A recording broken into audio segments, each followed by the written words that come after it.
Okay, magandang araw sa inyo mga brothers. Sa pagkakataong ito, magbibigay po ako sa inyo ng mga tips kung paano ang tamang sukat o paano ang tamang pagpapalit ng ating tappet shim sa ating Raider 150. Yan. Yung kanyang tappet bed clearance. Ano ba ang tama mga brothers? Yan, bibigyan ko po kayo ng mga batayan para po madali niyo pong malaman kung paano ang tamang pagpapalit. Kasi po minsan ang ating Raider 150 dumarating sa pagkakataon na umiingay po yung kanyang tappet valve clearance. Ngayon ito po walang adjustment ng di gaya na ibang mga motor na meron silang tappet adjustment. Pero ito po mga brothers, wala po itong adjustment. Pero meron po siyang tamang pagpapalit ng ating tappet shim. Kaya bibigyan ko po kayo ng mga batayan para mapadali po ang inyong pagpapalit, okay? Pero bago natin simulan to, kung napasya ka lang sa aking channel, huwag niyo po sanang kalimutan na mag-subscribe. Pakipindot po notification bell button. Piliin niyo po yung all para updated po kayo sa mga video na aking upload, okay?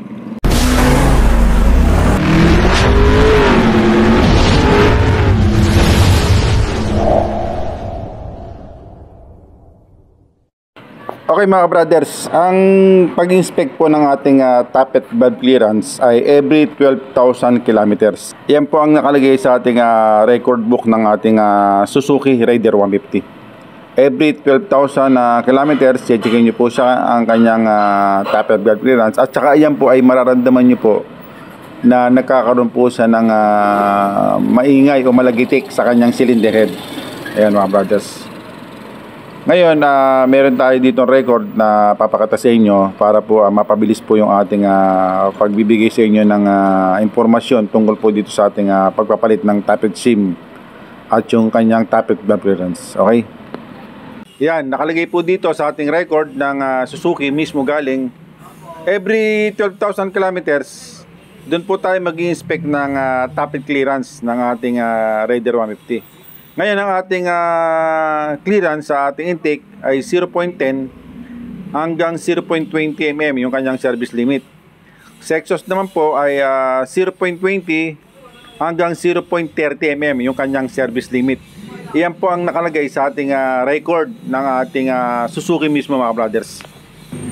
Okay mga brothers, meron po tayo ditong tappet shim selection table. Ito po mga brothers ay galing po ito mismo sa Suzuki. Ayan. Ngayon, ang gagawin lang natin mga brothers, una, susukatin po natin yung ating present valve clearance sa ating intake. Dito po muna tayo sa intake mga brothers.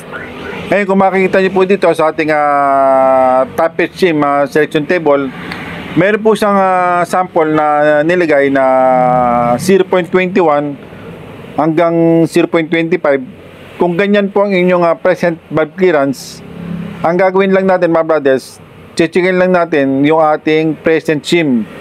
Dito naman po sa bandang itaas yan mga brothers.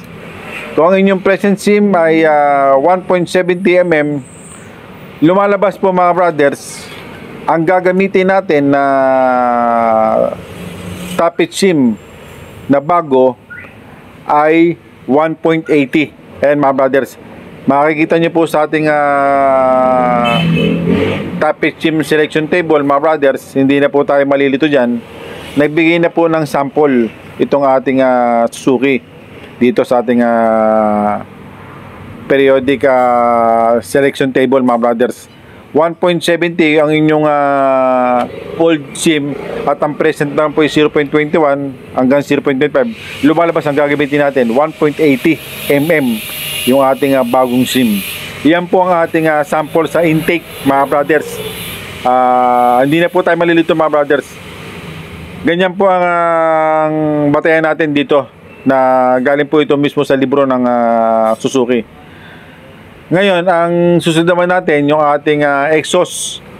Sa pagsusukat po ng exhaust mga brothers, siyempre gaya din po ng pagsusukat natin dito sa ating intake. Kung ang ating exhaust mga brothers ay 0.31 o 0.35. Yan po yung ating present valve clearance. Ngayon, checkin naman po natin yung ating present SIM, yung size niya.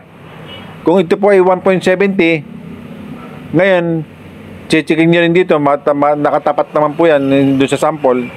Lumalabas, ang gagamitin natin ay 1.80 mm. Yan po ang bagong SIM na gagamitin. Ganyan lang po ang paglalagay ng bagong SIM. Kung sakali po na ang inyong SIM ay wala na po sa tamang valve clearance, kung magpapalit po kayo, ganito lang po ang tamang pagpapalit, mga brothers. Hindi na po tayo malilito. Ito po, sample lang po ito, mga brothers. Para po may idea po tayo kung paano tayo magpalit ng tappet SIM. Ayan. Ngayon, siyempre, tignan nyo rin po yung takbo ng motor, mga brothers. Pag umabot na rin po ng matagal-tagal na o 12,000 kilometers o higit pa, magche-check din po tayo ng ating barbula para po sureball yung ating pagpapalit ng SIM. Okay? Sige po, hanggang dito lang, mga brothers, at maraming po salamat. Sana po nakatulong sa inyo ng malaki.